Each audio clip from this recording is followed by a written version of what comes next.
And we are good to go. Wonderful. Wonderful. Oh, and now I get a frog in my throat. Great timing on that. Okay, well, thank you everyone for joining us tonight. I'm very happy to be here with the Whitby Public Library to talk about dyslexia and reading development, which is a topic that is near and dear to my heart. I am dyslexic myself, and I also have a son who's now in grade 8 who is dyslexic. He was diagnosed when he was in grade 3. And so I've learned about dyslexia through learning how to support him, really. And I got a lot of help initially from the International Dyslexia Association that was very useful for me as a parent. My son is now doing fantastic, and I now volunteer my time to help other parents connect with that information. So I'm very happy to be here. And there will be time as well. You can put your questions in the chat, and at the end I can stick around and answer live questions as well. So just a little agenda for our presentation tonight. We're going to go over a basic definition of dyslexia, what it is. And then we're also going to discuss some common myths about dyslexia, of which there are certainly many myths about dyslexia. Then we'll talk briefly about the impacts of dyslexia, specifically unsupported dyslexia. And then we're going to talk about the science of reading, how our brains learn to read, which is a topic that is very interesting, but it's also practically useful if you're trying to support a student with dyslexia. We'll talk about what you need to know as a parent or a teacher to help children succeed with learning to read. Children who struggle with reading for any reason, but specifically students with dyslexia. So what is dyslexia? So the bare bones definition of dyslexia is that dyslexia is a neurologically based condition that affects word level reading accuracy, reading fluency, and spelling. So dyslexia is often described as an unexpected difficulty with learning to read. But I like to point out that this part of the definition, this unexpected difficulty piece, has a lot more to do with common assumptions about reading development than it does about the true nature of dyslexia. So it's commonly believed that smart kids who have been read to a lot by their parents, who've been provided with access to great books, taken to the library when they were kids, that these children are going to be motivated and that they will learn to read fairly easily when they get to school. So when a child who is perceived in this way, perceived as being a bright child who's had lots of good opportunities and advantages, when those children struggle with reading, it's often considered unexpected. And that might lead that group of children to be taken for a formal psychoeducational assessment, which will end up, they may end up being diagnosed with a learning disability. And if it's a learning disability in reading, that is another name for dyslexia. However, the science shows us that the neurobiological aspect of dyslexia is absolutely real, but it's not in any way related to intelligence or the home environment. So individuals of all levels of intelligence and backgrounds are equally affected by dyslexia, and they benefit from the same types of interventions and supports. However, the common misconceptions about reading development have perpetuated and reinforced many harmful stereotypes and biases that often play out in the form of lowered expectations, especially for vulnerable kids. So if the reading struggles that a child is experiencing are attributed to the home environment, or if the child is not perceived as being particularly bright, their reading difficulties might not be considered unexpected, and they might not end up being evaluated for dyslexia or receiving the type of support that they could very much benefit from. So that's why I think it's really important to start out with looking at some of these stereotypes and myths about dyslexia so that we can ensure that every child gets the support that they need so that they can be successful with reading. So there are many common myths about dyslexia. I've chosen 5 to sort of go through tonight. The first myth, and we get this a lot, is that dyslexia is rare, or some people think it doesn't even exist. It's not even a thing. This is partly because the Ministry of Education in Ontario right now doesn't use the term dyslexia in their learning disabilities guidelines, though the Ontario Psychological Association does, the Supreme Court of Canada does, the Ontario Human Rights Commission also agrees that dyslexia is a thing. So the fact is, dyslexia is real. There's lots and lots of science that's been done in countries all over the world to show that dyslexia is a real thing and that individuals with dyslexia have both functional and structural differences in the brain compared to individuals who do not have dyslexia. It's also not rare. So dyslexia is actually the most common cause of reading difficulties. So this is estimated at 80% of all individuals that have a diagnosed learning disability. That learning disability is characteristic of dyslexia. So another very common myth about dyslexia is that people with dyslexia see letters backwards or moving around the page. So this is very common as well. And this misconception has led to the rise of many treatments or aids, which are designed to treat dyslexia as a visual issue. And while I'm sure they're very well intentioned, they're not particularly effective because in fact, dyslexia isn't a visual issue, it's a language processing issue. So when you observe the reading behavior of a struggling reader, you may see that their eyes are moving around the page a lot. So we often associate this rapid eye movement and eyes darting around the page with poor reading. However, it's important to understand that the difficulties in reading are causing the eye movement rather than the eye movement causing the difficulties with reading. So if you're looking at the words and you have absolutely no idea how to decode them, to read them, your eyes might be looking all over the page for other sorts of clues or information that could key you into what that word might mean. So therapies that are aimed at teaching children visual tracking, like keeping your eyes on the word themselves, are not, those are not evidence-based treatments for dyslexia. We see that eye behavior starts to resolve on its own naturally as the child learns how to decode words. So if you can successfully read the words, you're less likely to be looking around for other sources of information. The next myth that I wanted to address is around the home environment. So we hear this a lot, that, the child is struggling with reading because the parents aren't reading to them at home. So the myth is, if parents would just read more to their kids, they would learn to read easily. So the truth is that, reading to your kids is very, very important for lots of reasons. It's very important for oral language development and development of other language skills like background knowledge and vocabulary that you bring to reading, but it is not enough to prevent a child with dyslexia from having difficulties with word reading. So individuals with dyslexia need evidence-based structured literacy instruction to learn to read. They're not going to learn to read through exposure or motivation alone.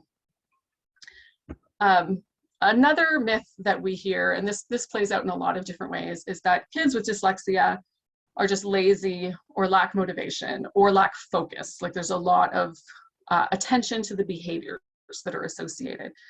And the fact of the matter is that kids with dyslexia, I just said this, cannot learn to read through motivation alone. They need help from adults. They need explicit teaching, and we're going to talk more about that later in the presentation. However, kids who have unsupported dyslexia often do manifest with behavioral issues either at home or in the classroom. And that's because if you can imagine that you've been sitting in a classroom now for several years, say you're in grade 3, you've been in school now for 4 or 5 years, and you look around you at all of the other kids in the classroom have picked up reading without many problems at all.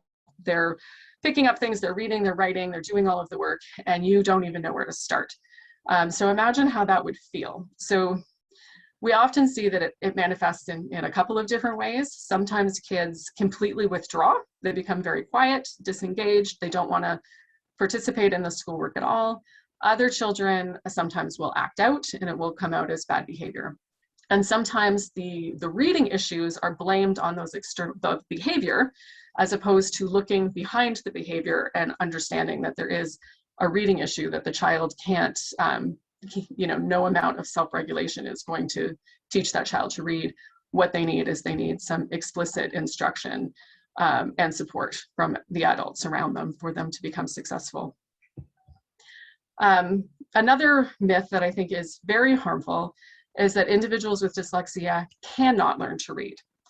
So this one as well has been perpetuating through educational law recently. And I experienced this myself when my own child was in grade 5. And he was still at that point, he had not received the support and the instruction that he needed to be successful with reading. And I was told by the principal of the school at the time, some kids just aren't readers. Your kid has such a severe learning disability, he's probably just not going to learn to read. So we should just make sure that we get him kitted out with technology. He's so lucky, he lives in the age of iPhones. They can do the reading for him. Let's just do that and not teach him to read. And of course I didn't accept that. And I'm glad that I didn't. I wouldn't accept that for any child, because the truth of the matter is that individuals with dyslexia of any age can learn to read if they receive the appropriate instruction and support. Now, that said, the best outcomes come when they receive early identification and intervention. The reading difficulties that are associated with dyslexia can be prevented or greatly reduced if kids with dyslexia, if their challenges are spotted when they're in kindergarten or grade 1, and they start to get the support that they need early. Then they might not even discover that they are a struggling reader. Like, you can avoid it. For older students who have dyslexia, again, with the appropriate instruction and support, they can learn to read, though they may continue to have lower rates of reading fluency. That's the hardest thing to remediate. It takes a very long time. So even after they have learned to read, having accommodations in terms of extra time and the use of assistive technology are very important for succeeding in the classroom, because they're reading to high school and university and they have large volumes of reading to do. The option of using technology there, even though they can read, is still very useful and very helpful. So the impacts of unsupported dyslexia are the same as the impacts of low literacy in general, which I'm sure most people are familiar with a lot of these concepts. If you're struggling with learning to read early in school, it certainly restricts your ability to fully participate in school, which leads to a reduced number of educational opportunities later on. So one of the things that we're seeing a lot of now are students who struggled with learning to read early in school and who were placed on IEPs with modifications in, grade 3, grade 4, somewhere in there when those IEPs get started. And those modifications stay with the child until grade 8. And then when they get to grade 8 and they still have the modifications on their IEPs, those kids are not able to participate in the high school programs that lead to graduating with a diploma and going to college and university.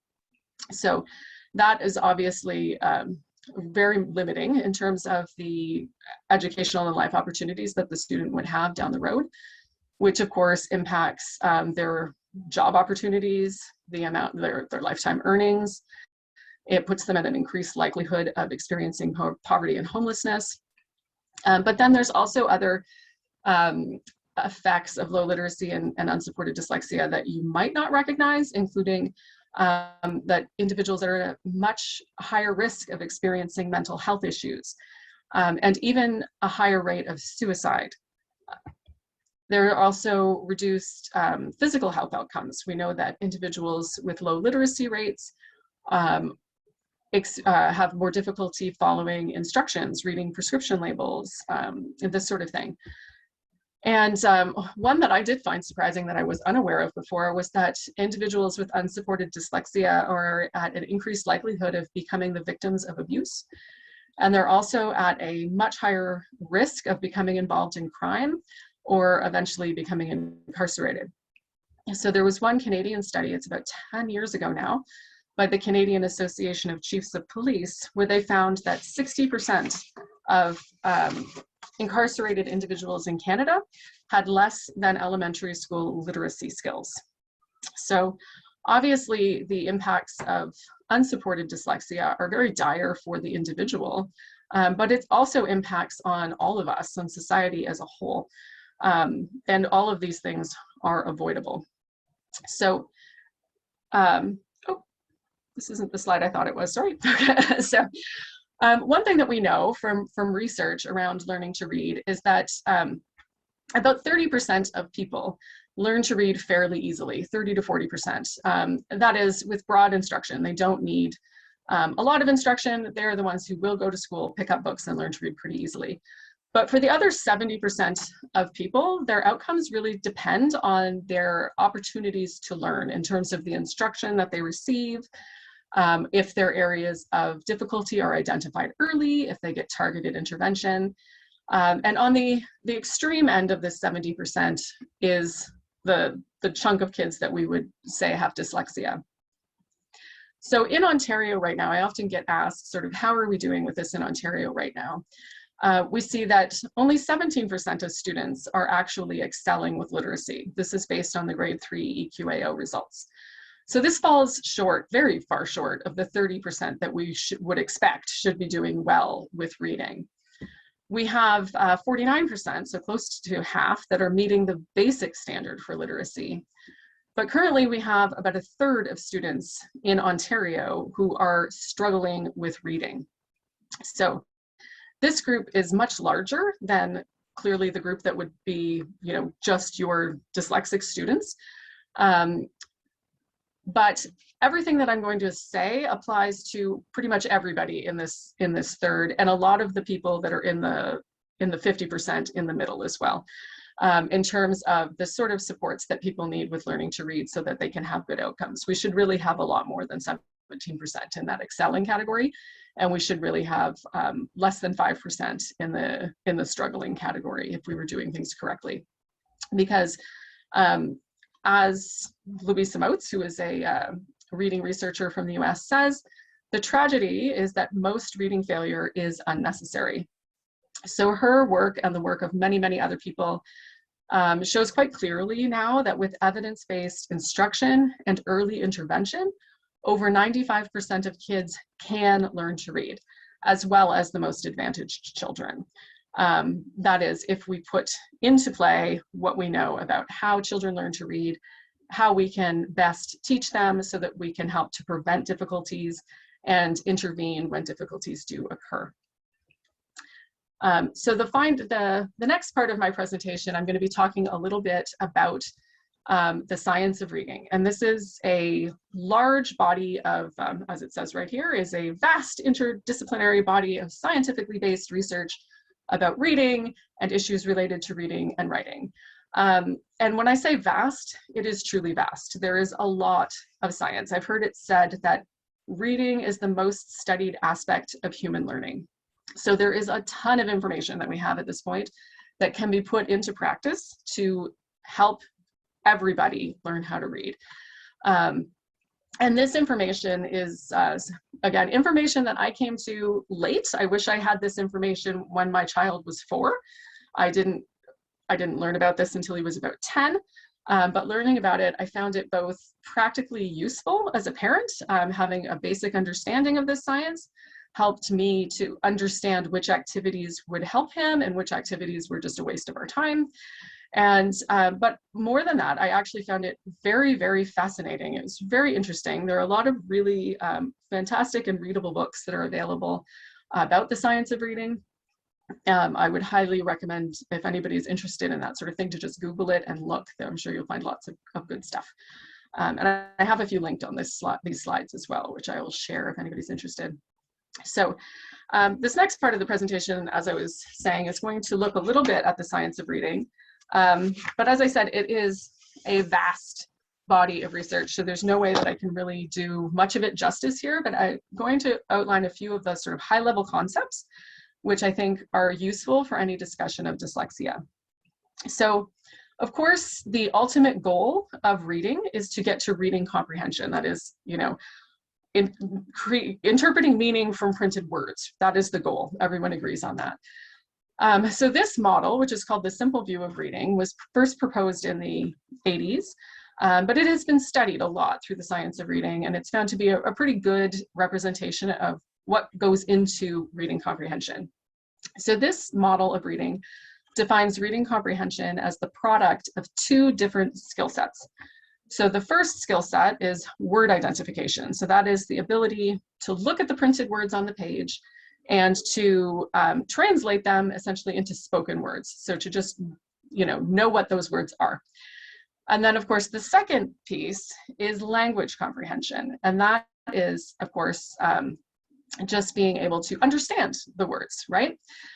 So in the simple view, this is expressed as a multiplication equation to signify that neither aspect, word identification or language comprehension, is enough on its own. So if you imagine substituting numbers in here, if you got a 10 out of a 10 for word identification, because you could very easily identify all of the words, or you could even just sound them out, but you didn't understand any of those words, say that the words that you were sounding out were written in Spanish, and you could sound out the Spanish, but you don't actually know any Spanish, you didn't understand those words, you get a 0 for language comprehension, so you will not be achieving reading comprehension with that Spanish language passage.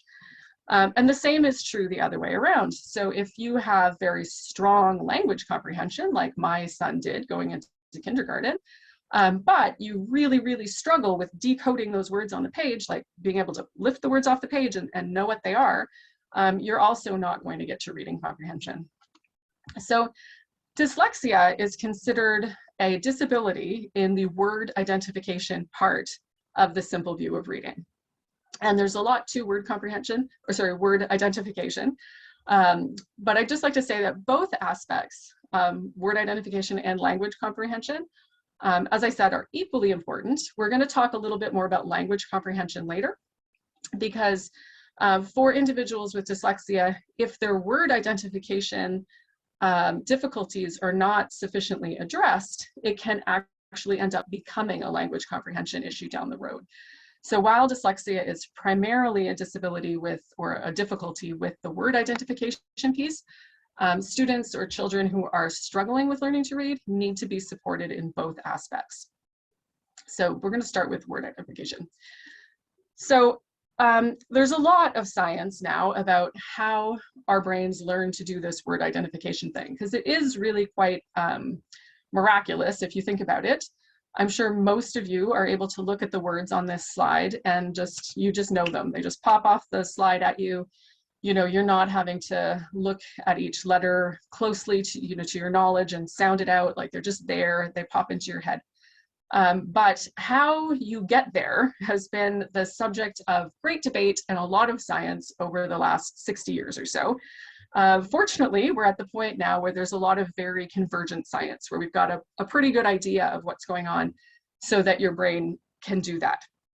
And what we have discovered is that it's not a natural process. You don't just one day wake up and you can identify words. There's a lot of changes that need to happen. So on this slide, I have linked to a resource at the bottom, Science of Reading, a Primer, Part 1 from Amplify.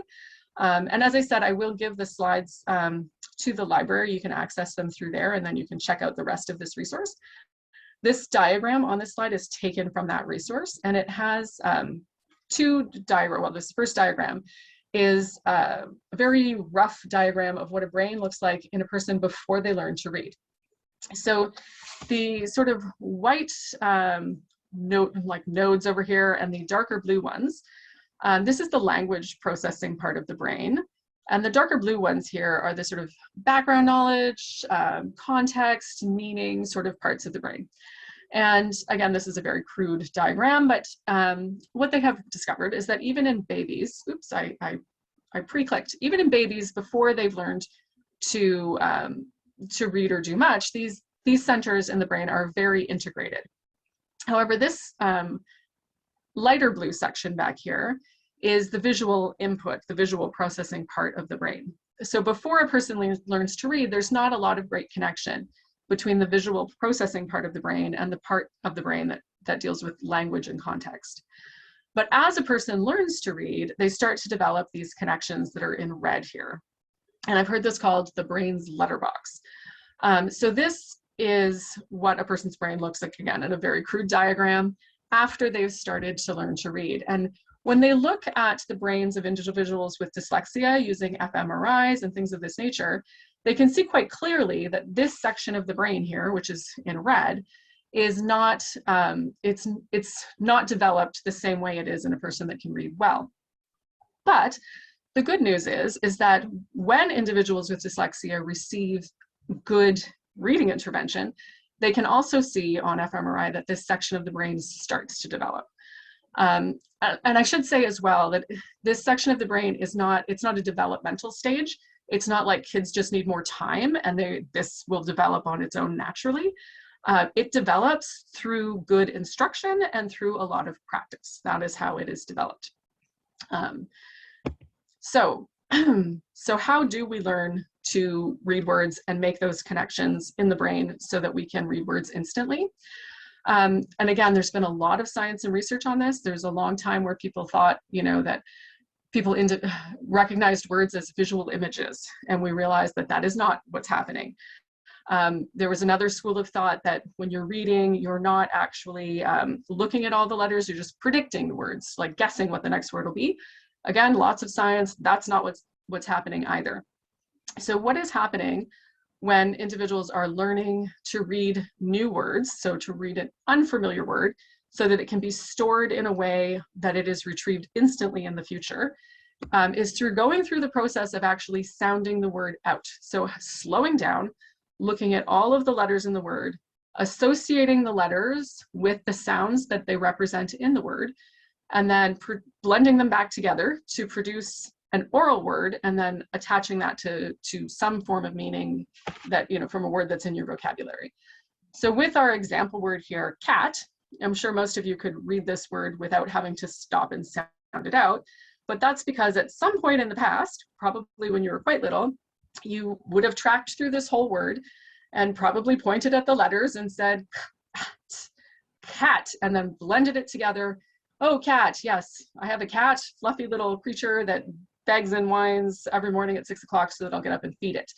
And then that process of doing that, if you did that one or more times, a few times, going through and sounding out the word cat, that is how that word was stored in your brain in a way that it's instantly recognizable to you now. And for the rest of your life, you've had the word cat, you've never had to sound it out again.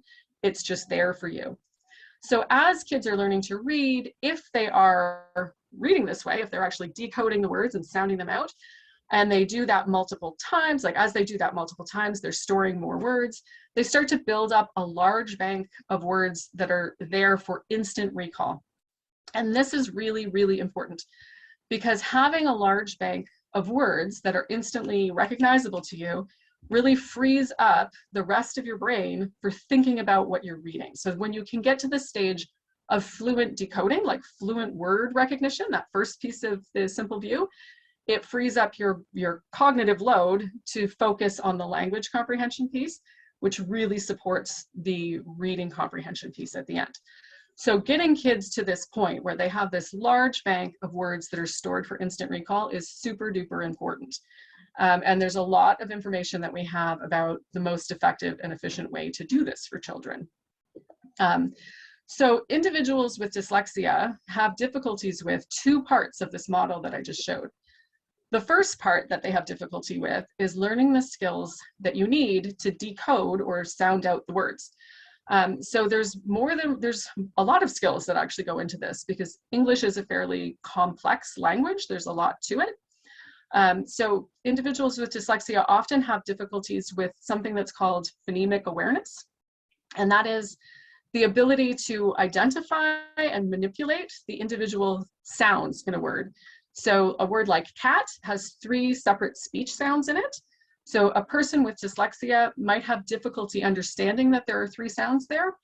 Or if they are able to sound out the 3 sounds, they might have difficulty blending them back together to producing the seamless word cat. But there's a lot that we can do to help them with developing their phonemic awareness skills. Another thing that individuals with dyslexia really struggle with is mastering letter sounds associations, which is, you know, commonly known as phonics, right? So English, as I said, it's a complex language, but there is a lot of patterns, or there are a lot of patterns in English. It is complex, but it's not crazy, and there are ways to teach it to kids in a way that is manageable so that they can succeed in learning those skills that they need to be able to decode even very complex and complicated words. But that teaching needs to be done in a very systematic, skillful way. as well as another difficulty that individuals with dyslexia have is, of course, learning spelling patterns, because again, English is complicated. We have 44 sounds, 26 letters, and like over 200 common ways of spelling those sounds. But again, English spelling patterns can be taught in a way that make them achievable for someone with dyslexia. But the other piece of the puzzle that individuals with dyslexia have difficulty with is the part where the word is stored for instant recall. So if you recall in my model, you sound out the word cat. I said you sounded it a few times and it's stored for instant recall. So I've heard it said that for individuals, for a normally developing person, they only need to sound out a word, 1 to 4 times, and it is stored that way for instant recall. But an individual with dyslexia may need to sound out that same word many more times. They might need to sound it out, 5, 10, 15 times, depending on the severity of the dyslexia. But again, it's doable. It is definitely achievable. So this is where we run into a little bit of a problem in Ontario right now, because I've just explained to you what the science says about how we learn to read words and what we need to do to become fluent readers. But unfortunately, this is an excerpt of the Ontario curriculum. And our curriculum in Ontario currently is based on the idea that we learn to read words through a method of reading instruction, which is called whole language, which was first proposed in the 1960s, but it's still alive and well in our curriculum. So this excerpt here is from our most recent language curriculum, which is now about 15 years old. But it says that students will predict the meaning of and solve unfamiliar words using different types of cues, including the meaning. So that is sort of, if you're reading a book with a child and there's a picture, maybe they can guess what the word would be based on the picture. Syntactic cues, so sort of the pattern of the story, familiar phrases. So again, don't slow down and look at all of the letters in the word. You can kind of figure it out based on other bits of information.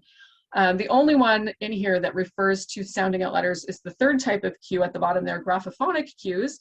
But again, there's a whole bunch of information in here that is just not scientifically accurate, like visual features of the word such as shape and orientation. Again, like this is based on the idea that we are reading words as visual images, and this is not based in science. And for individuals that are struggling with learning to read, they often over-rely on the meaning cues and the syntactic cues. So trying to guess at words instead of trying to sound them out, because it is harder for them to sound it out. But the problem is if they don't sound it out, then they're not having that opportunity to have one of those exposures where they're mapping that word, and then the word is being stored. So it's kind of like going to the gym and getting all ready to work out, but then not actually doing the sit-ups. Like I've tried that before. You sort of cheat, right? And you're not doing that, like you're putting the time in, but you're not getting the results out. So it can be very frustrating for kids too. This is a quote from David Kilpatrick about this system of reading instruction, which is in our provincial curriculum right now. It's called 3Qing. We have an entire section on our website. If anybody's interested in knowing more about the problems with the Ontario curriculum, please visit our website. We've got an entire article about the difficulties there. So I only mention this because as parents, we send our kids to school. Our kids bring activities and things home from school, and we are compelled to do them. And I certainly did this a lot with my child. He came home with leveled books all the time, and he came home with this graphic here, which is ways to take action and solve words. So this is based on this 3Qing type of instruction. So this is prompting kids to do or to use other strategies to identify words other than sounding them out and decoding them. Like the first one up here, the little eagle. Look at the picture. Think what is in the picture that starts with the beginning letter. So these strategies, again, they're very well intentioned, and they help kids get through those little beginning readers in kindergarten and grade 1. So they might get through that book, but they're not doing the critical learning that they need so that they will become successful, fluent readers down the road. And we often see that kids are really starting to struggle. Like these strategies work when the books are very repetitive the early leveled readers. But by the time the kids are getting into grade 2, grade 3, most of these strategies don't really apply anymore, and the kids are quite lost and they haven't mapped enough words to be fluent readers. So if you get this home from school, we've sort of like abandon the eagle eye, lips the fish, try lion, and Skippy the frog, and just focus on stretchy snake. That's sound out the word. Chunky monkey, that's break the word into syllables and try to sound out the word. Or Flippy the dolphin, which is also sounding out the words using some knowledge, hopefully, of spelling patterns. So what is it that individuals with dyslexia need so that they can overcome their reading difficulties? Well, it's fairly straightforward, actually. The first thing that they need is they need explicit, systematic instruction in decoding skills. So those are the 3 things I mentioned before. That's the being able to hear and manipulate the sounds in language, and then understanding letter-sound correspondence, so that's phonics, and then also understanding English spelling patterns, which involves some more phonics, but also understanding things like prefixes and suffixes and how words work in English. And then they also need lots of practice, like more practice than most kids, applying those skills to sound out words when they're reading books, right? So the problem here is that when you give kids, like a lot of the books that kids are bringing home from school to read, they wouldn't necessarily have the ability to decode those words off the hop. So we have some resources that can help with both of these things that kids with dyslexia need. So when it comes to the first thing that they need, that is that systematic, explicit instruction in decoding skills. There are a lot of places that you can get help with this. We have 2 free webinars on our website that you can watch to get you started, so you can sort of see what it looks like. And these are, again, they're linked on this slide, but you can find them on our website or on our YouTube channel. And it's called Helping Your Struggling Reader, Part 1 and 2. And each webinar is about an hour long, but they also have some handouts, there's some cards, and there's a little instructional routine which you can use with your child to help to teach them those decoding skills in a systematic way. So not to overwhelm the child by trying to give them like spellings for, you know, all 44 sounds at once. You know, you start off with a handful of spellings and you do some activities with those so they can practice sounding out and spelling words. It's a very good resource. And as I said, it is totally free. The other thing that I'd say that is a big part of this is understanding the reciprocal relationship between writing and reading. So that was really a part that was missing in the practice that I was doing with my son. We were reading or trying to read the books that came home from school, but it wasn't until we slowed down and we started doing this systematic decoding instruction, which involved not just seeing and saying, but also hearing and then writing, not by looking at something and copying, but actually hearing, thinking about the sounds in the word, and then writing them out. That really, really helped. And all of that information is in these pre-recorded webinars. So I'd highly recommend that you check those out. And then when it comes to the practice piece, so decodable books, this is where decodable books come in. And the Whitby Library now has a collection of decodable books, which is fantastic.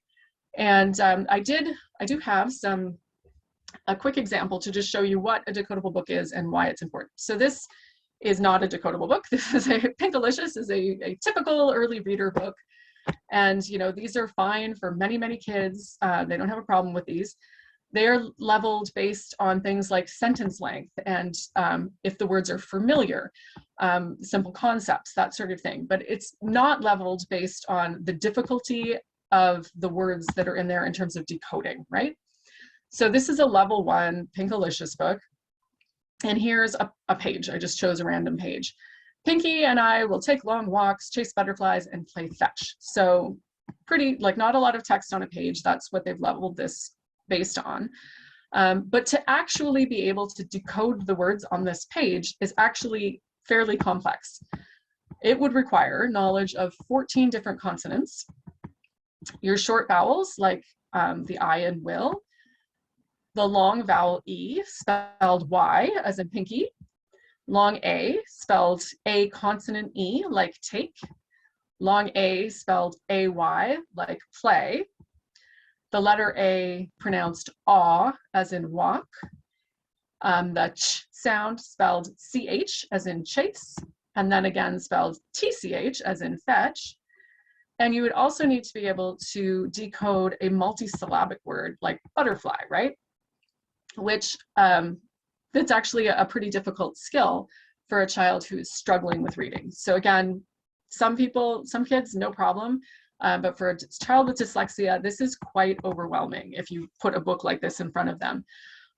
Reading books like this over and over again, some kids that don't have dyslexia can do this. You'll tell them the word and they will intuit these sound combinations, but children with dyslexia are not going to intuit, you know, the A consonant E spells long A unless they are explicitly told that, and they have opportunities to practice sounding out words that have that spelling and practice writing words that have that spelling. So a decodable book takes a different approach in that they introduce sound spellings in a controlled fashion. So they're leveled based on the sound spellings that exist in each set. So this one that I have here is from a free set that is available online from the Specific Learning Disabilities Association of South Australia.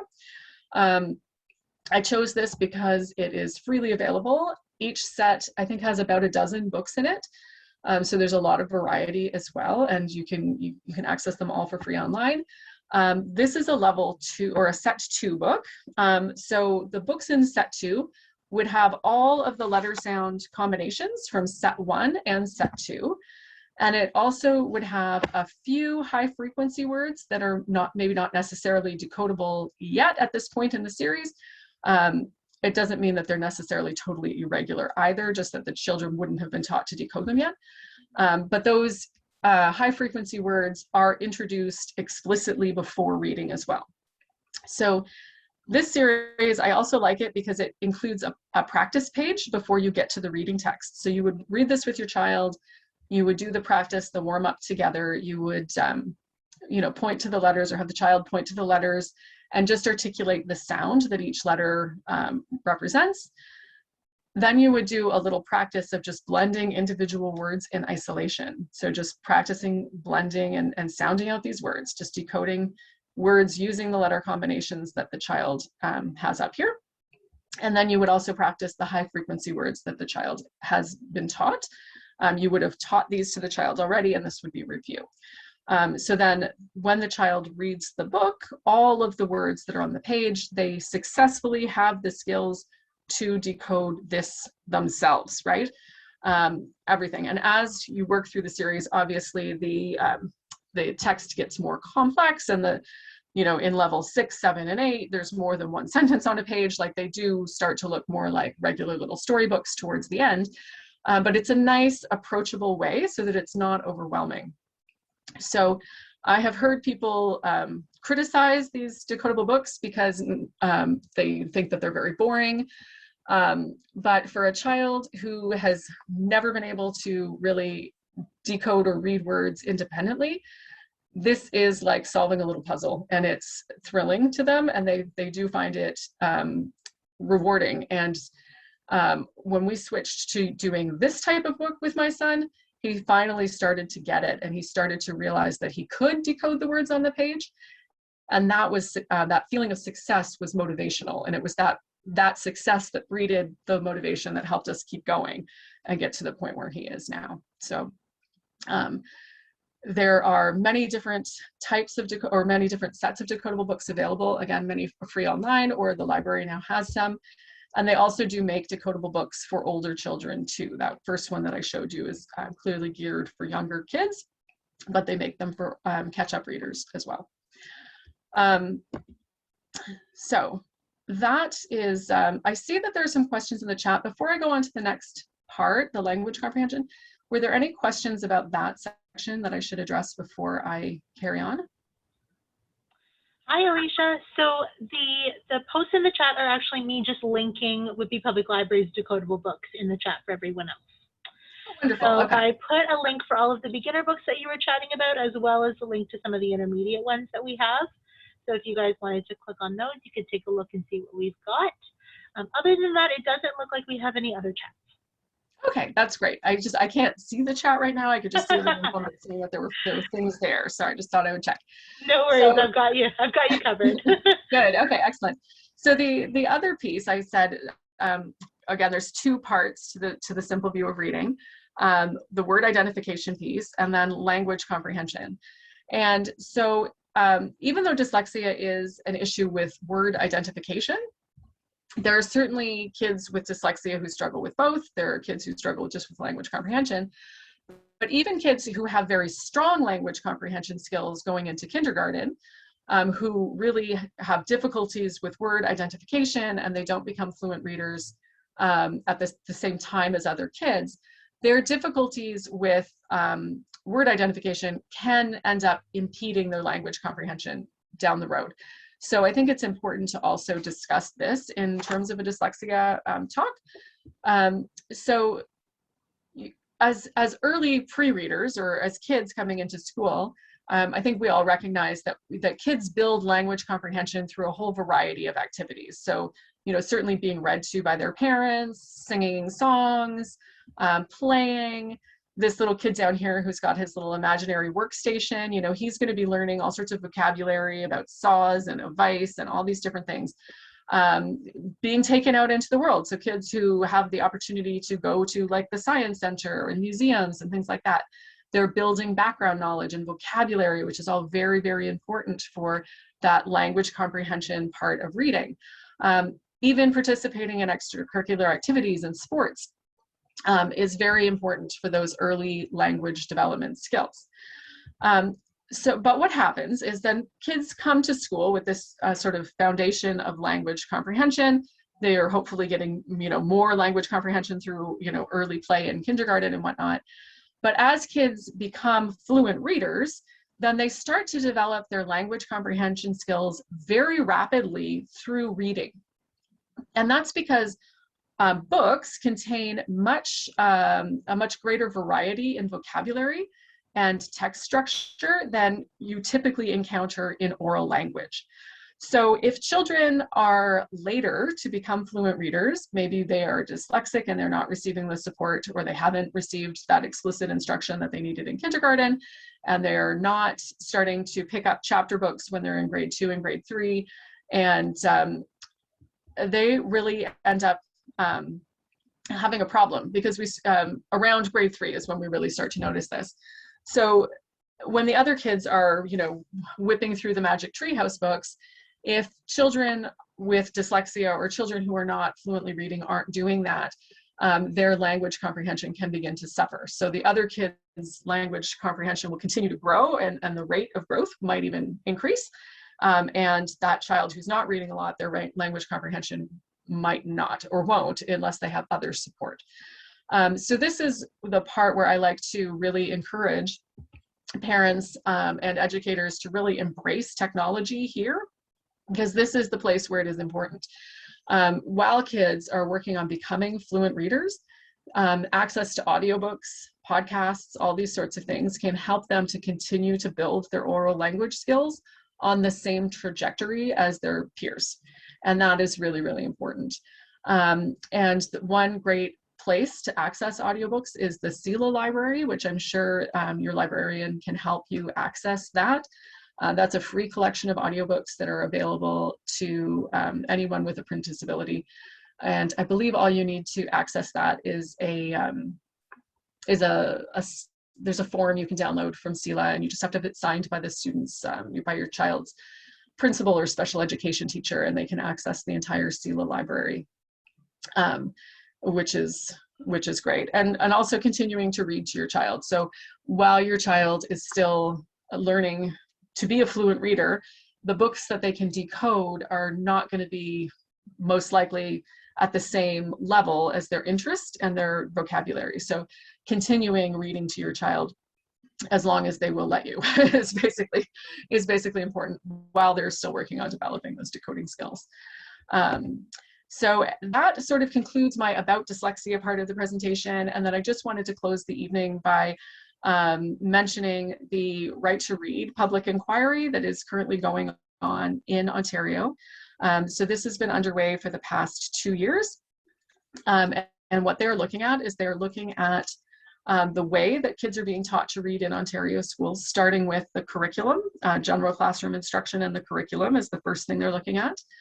They're looking at universal screening, whether we are in fact screening kids in kindergarten and identifying the kids who may develop dyslexia, because we know now there's a lot of evidence that with about 95% accuracy, you can pick out kids in kindergarten who are at risk for struggling. And if we do that, if we pick them out early and we offer them that intervention, as I mentioned earlier, you know, well, more than 9 times out of 10, they will not develop reading difficulties if they're supported adequately in kindergarten and grade 1.